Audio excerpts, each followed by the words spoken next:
Dear colleagues, dear ladies and gentlemen, I was very interested when I got the invitation to take part in your conference. I accepted the invitation gladly. It's a very important conference as far as I know. We have in this room experts from almost 20 countries, if I'm not mistaken, in order to discuss very relevant goal, building Euro-Atlantic community of security. Allow me to start by welcoming here in Moscow and in Russia all of our guests. Well, in order not to pull the cat's tail, as we say it in Russia, I want to proceed straight to the main question that was formulated for all of us. Euro-Atlantic community of security. Is it a myth or is it a reality? In my view, so far it remains a myth. But this myth must become reality. And all of us are to make some contribution.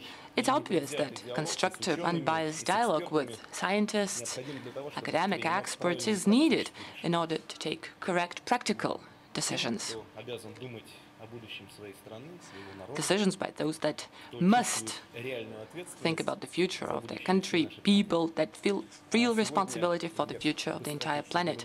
Today, in the age of rapid globalization, it is not just a politeness formula, but an absolute need.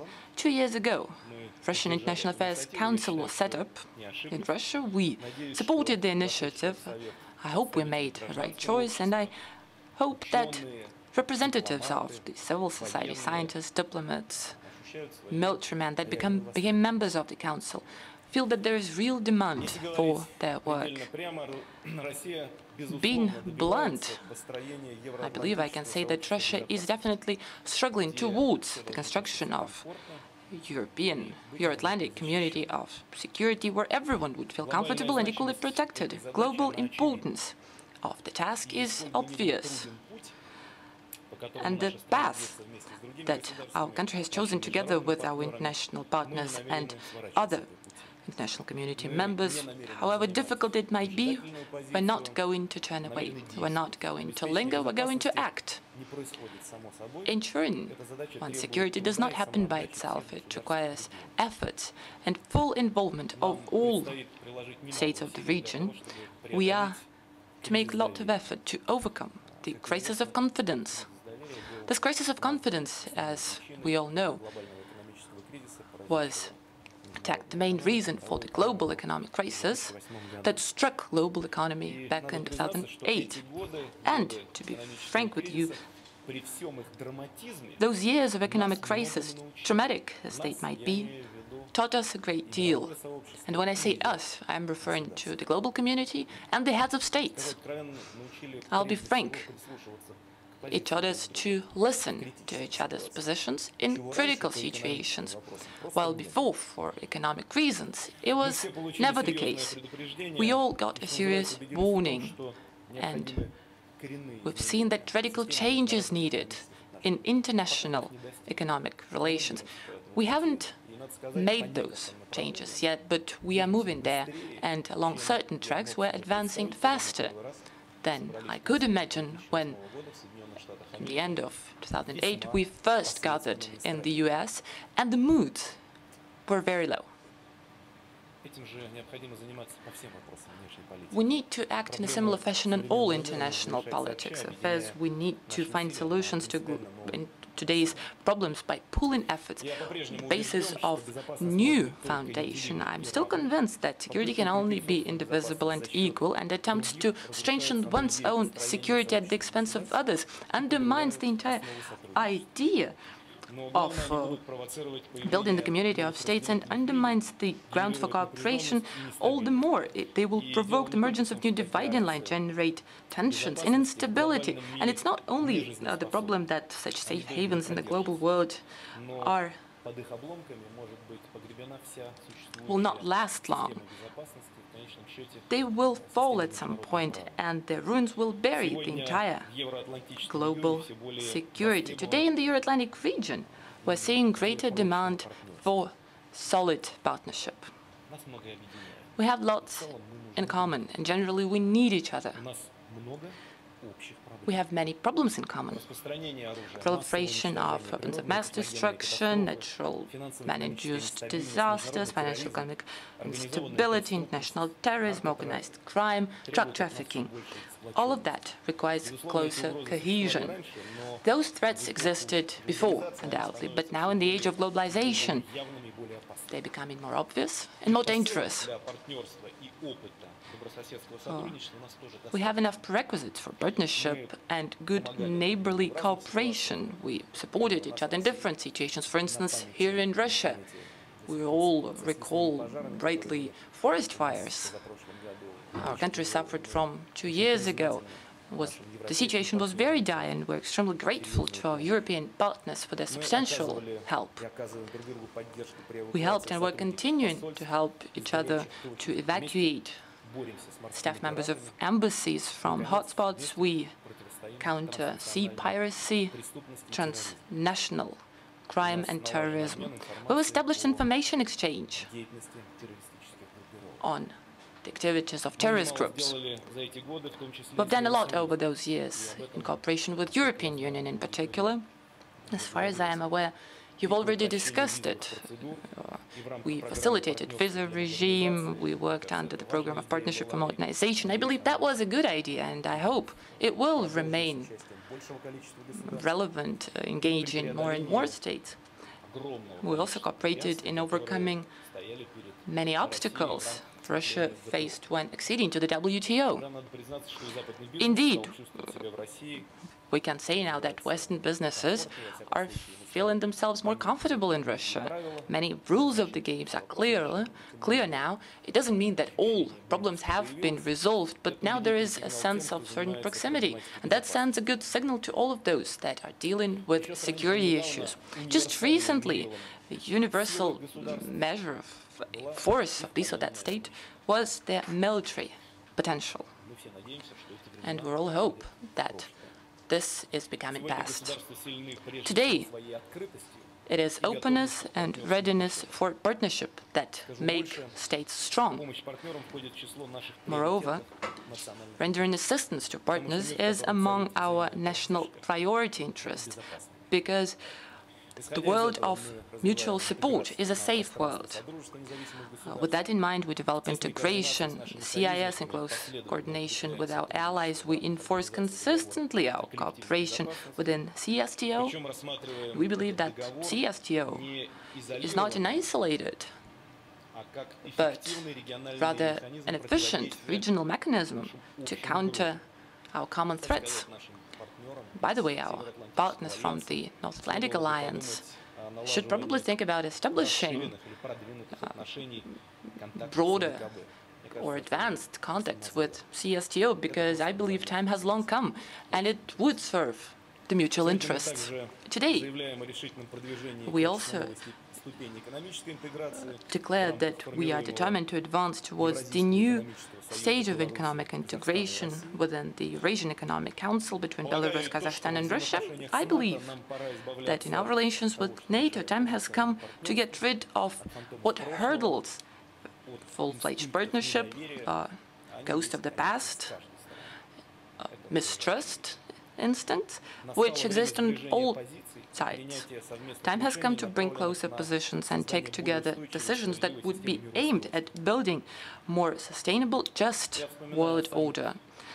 I recall Russia-NATO summit in Lisbon, November 2010, where we heard, and it was very convincing, that security of all states in the Euro-Atlantic community is indivisible, and NATO's and Russia's security are intertwined. And I'm ready to fully endorse those words. Generally, the meeting was good, both in terms of the atmosphere and the spirit of openness and discussion of different issues. We believe that our relations with NATO is one of the pillars of today's architecture of security on Euro-Atlantic space, which largely defines strategic stability on global scale. That said, it is impossible to set Russia-NATO cooperation without finding answers to solutions that touch upon root interests of our countries. And the main test will be to understand if US and other alliance members are prepared for true partnership will be very simple. This test will be for them to show whether they're ready to take on board our justified interests in security. First and foremost, missile defense in Europe. It's of principal importance for us to get reliable, based on objective military, technical, geographic criteria, guarantees that the MD system that is being deployed is not targeted against Russia's nuclear deterrence. This system should be in line with the declared goals, to be able to counter missile threats emanating from outside Europe. I want to highlight that specifically. But no one has explained to me so far, why should we believe that this new European missile defense systems is not targeted against us? On the contrary, they keep telling us it is. For you, use it. But how should we use it? Is unclear. This would actually be breaking nuclear parity in this or that situation. And to be very frank with you, despite good relations I personally have with my colleagues, despite high level of relations between Russia and NATO member states, we will have to take all of that into account. And in certain circumstances, we will have to respond. But we're continuing dialogue. The door remains open. So please note once again that it was not our decision, it wasn't our plan, it is not something we do. I'll be blunt. When I have private talks on the margins, various meetings with world leaders, many of them tell me that it's not something they seek, but that there's Euro-Atlantic solidarity. So they're going to do that. Of course, they don't want to spend money, but they're still going to do that. There is still some time, but time is running out, and I believe that it is in our own interest to reach mutually acceptable agreements. We can always agree on things, and I don't have any doubts about that. Even more so that we have rather successful examples of this cooperation during the recent years. And I'm rather proud that we have reached such results.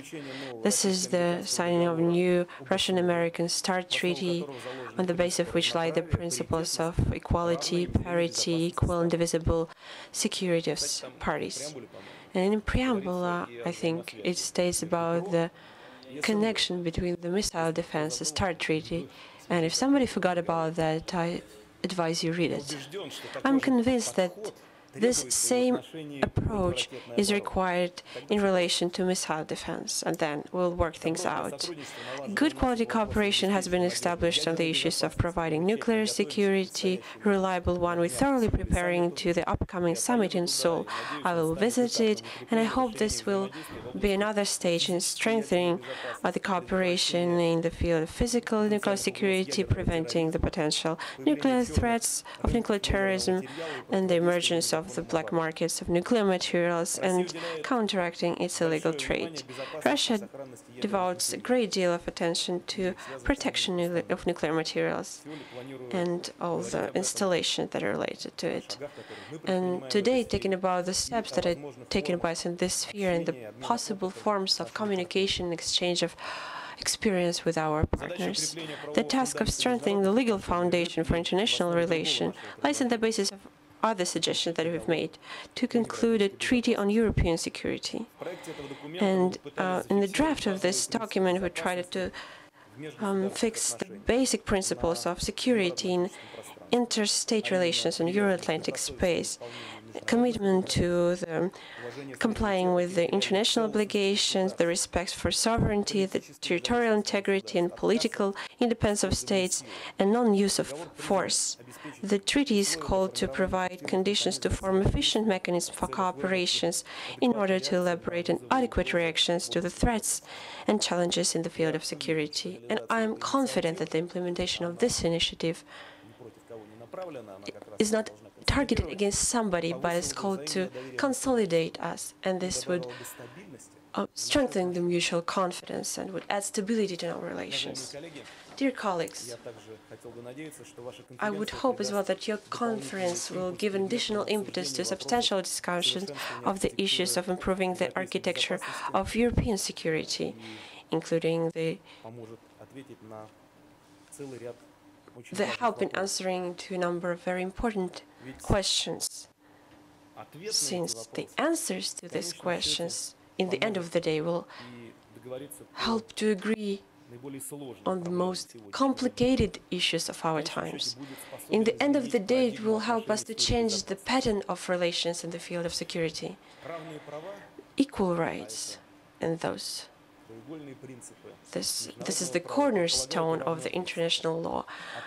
Provide equal responsibility and to bring equal input into providing security. The universal tool of interstate cooperation that has been proved by time is the norms, rules, and principles of international law. And none of the patterns for managing the global processes will not be viable unless they use and respect the principle of supremacy of law. This is the first thing. And of course, the principle of sovereignty of state. That is the second thing. And here there are no doubts. The role and the authority of the main organization, the United Nations organization, is undeniable and has the responsibility to uphold the international peace and security. Let's be honest, this is not always the case. We have to avoid any loopholes to bypass the authority of the Security Council. There are such attempts in different kinds. And the arguments are simple and we hear it on a daily basis. We cannot agree within the United Nations, then it's not perfect. So for a better peace, for the name of security and democracy, let's act by ourselves. Well, where's the parity of international law here? And I would like to especially emphasize that recently we see a growing number of those who want to use arms as an argument for solving issues. We hear now and there, not on the expert level, but on the official level, the declarations of an ultimative character on the threats of external military intervention. And I think it's extremely dangerous and unacceptable as a trend. Some want to make the Syria a modern democratic country as soon as possible. Some want to get done with the Iranian nuclear program. Yes, we are concerned by many global processes, including the one that I've just mentioned. But behind all these events, we just see the lame logics and the psychology of war. And no matter how good the intentions were, behind the attempts to impose their opinion to those who do not agree, they're incompatible with the principles of international partnership, the principles of mutual respect in international relations. Well, let's be more unbiased, more attentive towards each other, take into account the historical legacy, cultural and religious particularities of separate countries and regions. The most important, we shouldn't allow for the propaganda attacks that would undermine and suppress the supremacy of law. Well, if not, then the international relations will go down to anarchy. And right now, the strengthening of a corporate basis for international relations is extremely in demand, in opposing the race for attaining geopolitical supremacy. And this race represents an obsolete approach to the international affairs and provides a short-term success. And we often witness the relativity of such victories. Right now we have some advantage and it vanishes tomorrow. And the price and the cost in breaching the regional global balance and undermining the confidence is rather high. We have brought our input into the competition of ideas. This is a treaty on European security, but we are ready to discuss the alternative ideas on the visibility of security We've never been just narrow-minded, and we think that only our ideas are best, and we don't want to discuss any other ideas. But we don't hear any other ideas. There's NATO, North Atlantic Alliance, and that should be enough. But those who are not members of NATO, well, very often they're perceived as hidden enemies or international losers. Well, just a few words about the new dimension of security. Today we witnessed the attempts to use interstate relations, the patterns of actions that would manipulate the public opinion in media, and the goals that are set by the states or group of states are planted in the people's mindsets and the political reality as the ultimate truth. And those other points of view are rejected. And we should be more tolerant. We should listen to each other. I'm convinced that all the initiatives and actions, including the ones supported by the majority, cannot defy the international law and democratic order for decision-making processes. And in this regard, the Syria example is a very good one. There was a very active media campaign around this country. I'm not touching upon the nature of the events right now, but in any case, this media company had little relations to the launch of Syrian dialogue, and that was our common aspiration. At the same time, if we don't look at propaganda but at professional and serious talk, that an international community can elaborate a joint approach to the task of settling the situation. And we can see it in agreement of 5 principles that have been agreed on at the meeting, at the participation of our colleagues and League of Arab States, and the statement of this President of Security Council of the UN as a part of the mission of Kremlin. And I would like to emphasize that the support of these documents corresponds with the proposals that Russia has set from the beginning. In the context of heated discussion Syrian problematics, I would like to underline the role of expert community in objective, unbiased analysis of international events. We are very grateful to journalists for quick coverage, for their dangerous, for their lives' work. Their work greatly. But as for the in-depth analysis, professional analysis, comments of the events, it should begin by professionals, experts, that all comprehensive knowledge and their rich experience, including diplomatic experience of addressing crisis situations. That is why it is very important for us to hear your voice, your estimates and your conclusions. Dear colleagues, today we hear more and more about multidimensional notion of security that include humanitarian components. A lot of challenges in human rights have been accumulated in Euro-Atlantic region. Here we can speak about racism, racial discrimination, xenophobia, intolerance. We speak about the problems of national and ethnic minorities, refugees, internally displaced people, migrants, and that's not the full list. And the most important thing that these problems touch all our countries of Euro-Atlantic, and we could be effectively in coping with them on the basis of constructive and equal cooperation with the use of all the spectrum of mechanisms of regional cooperation, including the Council of Europe and OSCE. We are ready for this cooperation and consistently call for these partners. And for us, the unacceptable are the attempts to separate this topic from the spirituality, morale, historical traditions. Nevertheless, we are against the trend to dictate the recipes to solve the existing problems, and we cannot agree with a selective approach in assessing the human rights situation. Such an approach that is based on double standards leads to devaluation of founding principles of international relations and the notion of democracy, classical notion of democracy that have been received by us when we were studying at school, at university.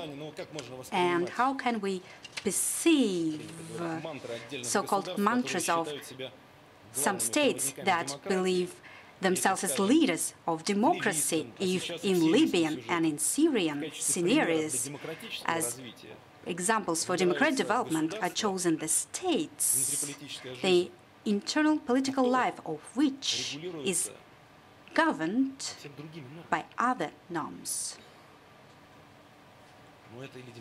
Well, is it democracy or not? Aren't you sad about it? It is necessary to forget about narrow understanding of the situation and to understand how deep and serious changes are that take place in the world. And only after that we would be able to realize the idea about unified Europe without dividing lines. That is the real task. And we want to achieve this task in Russia. The times of dividing lines are in the past, fortunately. They will not come back, and the remedy to that is the will of our peoples. They are striving for unity. Today, the situation of international security as never before depends on all European human potential. Russia values highly this national richness, and because we are a multinational country, very complicated country, and the system of values that has been constructed during thousands of years, that has been enriched and developed in cooperation with other European cultures. We understand that the basis of European identity is our historic and spiritual community. And these are meaningful words.